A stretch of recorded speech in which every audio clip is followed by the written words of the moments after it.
Hey guys, Fizz here, and today we're using our time machines and going back to 2007 and taking a look at the best maps in Modern Warfare.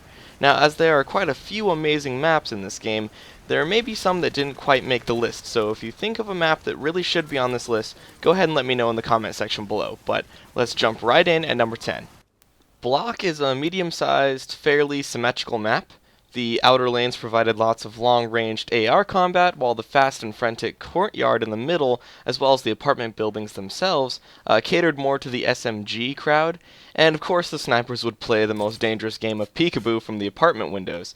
But overall, this map was always a blast to play on, no matter what gun you picked. It was just a really good, solid map, and I have a lot of fond memories on this one. Moving on to number 9, we have BOG, a very popular map. BOG was just another medium-sized asymmetrical map at first glance, but when you get in and play, there's no other map quite like it in Modern Warfare 1.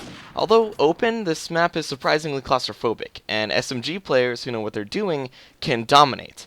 The side path was littered with tight buildings, whereas the main path was more of an open field that the snipers like to nest in. BOG is a great and fun map, and that's why it's on my list. Here we have number 8, Showdown. Now, Showdown was one of those underrated maps that really didn't get the love it deserved. We had the outskirts of the map that always had lots of action, but then moving into the main courtyard, there was always someone to shoot in the courtyard. This map was also rather vertical, with the snipers and LMG players always getting up to the second floor of the courtyard and picking off players on the outside.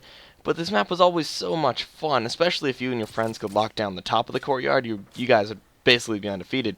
This map was really good for objective game types like capture the flag and domination, but I really wouldn't advise playing team deathmatch on this map as it can get quite camp heavy. Moving on to number 7, we have Vacant, a map better known from prop hunt than from actually being a good map. Vacant is sort of on the big side, with pathways leading in and out of the building in the middle. Tight passageways and plenty of hiding spots have turned this into the prop hunt map. But if any of you still play Call of Duty 4, I advise you to try this map and capture the flag, because I promise you it's one of the best capture the flag maps in this entire game. I'm pretty sure this map came back in Modern Warfare 2 in one of the map packs, but I'll always remember the great times I had playing the first Modern Warfare on this map with my buddies. It was one of those underrated maps that people really didn't appreciate until Call of Duty 4's life cycle was over, but it was always one of my favorites. WETWORK was another one of those weird maps, however, everybody loved this one. The entire map took place on a cargo ship with plenty of tight spaces, long sight lines, but also tons of close engagements on the deck of the ship as well as in the bridge. The snipers would always try to get up top and try to snipe at the other snipers on the other side, while the shoddy and SMG players would always rush down the middle, mowing down anyone stupid enough to get in their path. It was an atmospheric map, it was a narrow and tight map, but it was also a fantastic map that brings back so many good memories. Alright, in the top 5 now. Pipeline, which the Advanced Warfare players will know as Atlas Gorge, is a large map. A very large map, in fact.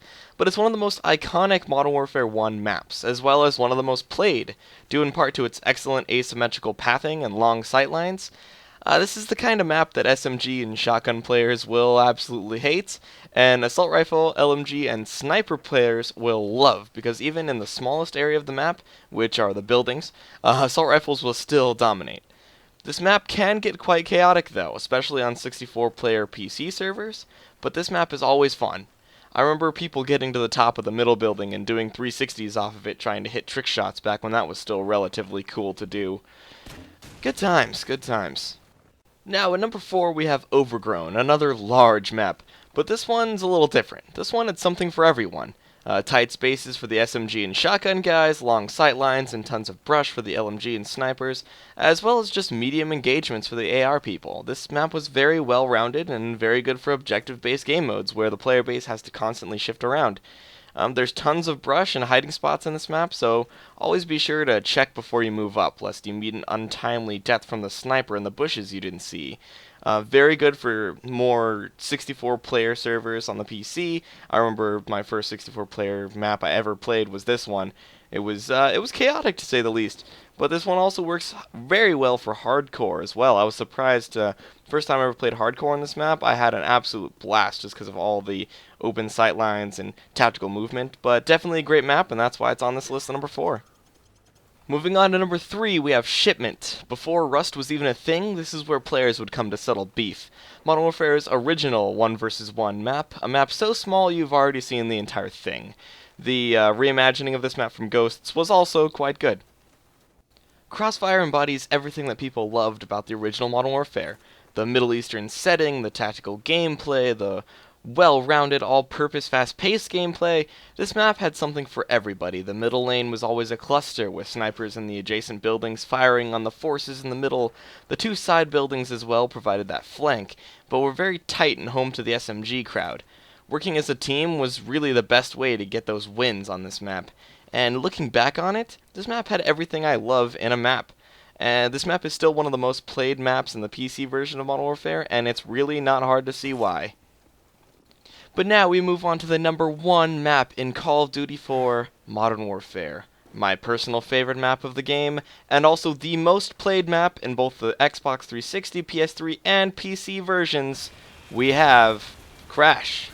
This map is chaotic, frantic, asymmetrical Modern Warfare 1 goodness.